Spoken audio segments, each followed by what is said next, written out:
Welcome to our channel. ప్రస్తుతం AP ఎలక్షన్లలో పార్లమెంట్కి మరియు 175 అసెంబ్లీ నియోజకవర్గాలకి ఎలక్షన్లు జరిగిపోయినాయి. ఈ జరిగిపోయిన తర్వాత మనం ఈ వీడియో చేసుకుంటున్నాం. ఈ వీడియోలో 175 అసెంబ్లీ నియోజకవర్గాలకు సంబంధించి అలాగే 25 పార్లమెంటు సెగ్మెంట్లకు సంబంధించి ఏ పార్టీ అభ్యర్థులు ఎవరు గెలుస్తారు, ఎంత మెజార్టీతో గెలుస్తారు అనేది మన డివైన్ ఆస్ట్రాలజీ ద్వారా తెలుసుకుందాం. 25 పార్లమెంట్ స్థానాల్లో మొదటి పార్లమెంట్ మనం అరకు పార్లమెంట్ నుంచి ప్రారంభించుకుందాం. అరకు పార్లమెంటు ఇది ఎస్టీ పార్లమెంటు. ఇందుట్లో బీజేపీ అభ్యర్థి కొత్తపల్లి గీత పోటీ చేస్తుంది. అలాగే వైసీపీ అభ్యర్థి తనూజారాణి పోటీ చేస్తుంది. వీళ్ళిద్దరిలో కూడా వైసీపీ అభ్యర్థి తనూజారాణి 50,000 నుంచి పైగా 1,00,000 మెజార్టీ లోపు గెలుచుకుంటుందని మన జ్యోతిష్యం ద్వారా తెలియజేయడం జరుగుతుంది.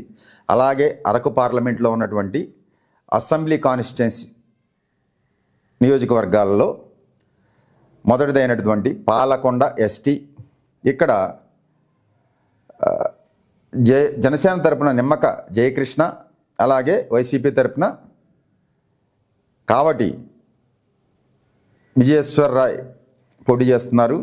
ఇక్కడ వైసీపీ అభ్యర్థి 9,000 ఓట్ల మెజార్టీతో గెలుస్తారు.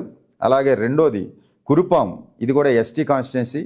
ఇక్కడ కూడా వైసీపీ పాముల పుష్పశ్రీ వాణి 7,000 ఓట్లతో గెలిచే అవకాశాలు తప్పకుండా ఉన్నాయి.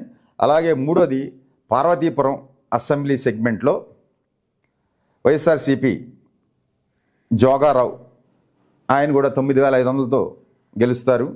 అలాగే 4వ అసెంబ్లీ నియోజకవర్గం అయినటువంటి సాలూరు, ఇది కూడా ఎస్టీ. ఇక్కడ పీడిక రాజన్న ద్వారా ఈయన 9,000తో గెలుస్తారని తెలియజేయడం జరుగుతుంది.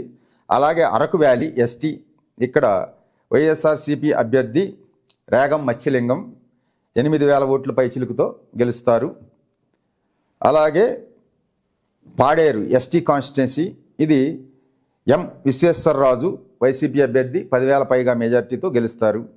ఇక రామచంద్రాపురం ఎస్టీ, ఇక్కడ కూడా వైసీపీ అభ్యర్థి ధనలక్ష్మి 7,000 పైచిలుక ఓట్లతో మొత్తానికి 7 అసెంబ్లీ పాడేరు పార్లమెంటు పరిధిలో ఉన్న 7 అసెంబ్లీల్లో కూడా వైసీపీ అభ్యర్థులే గెలుస్తారని తెలియజేయడం జరుగుతుంది.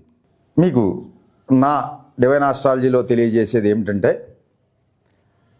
25 పార్లమెంట్లు స్థానాల్లో వైఎస్ఆర్ కాంగ్రెస్ పార్టీకి 20 పార్లమెంటు స్థానాలు గెలుస్తుంది.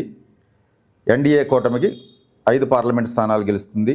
అలాగే 175 అసెంబ్లీ నియోజకవర్గాల్లో వైఎస్ఆర్ కాంగ్రెస్ పార్టీ 123 అసెంబ్లీ స్థానాలు గెలుస్తుంది. అలాగే కూటమి అభ్యర్థులు 52 అసెంబ్లీ స్థానాలు గెలుస్తారని నేను తెలియజేయడం జరుగుతుంది. సో ఇక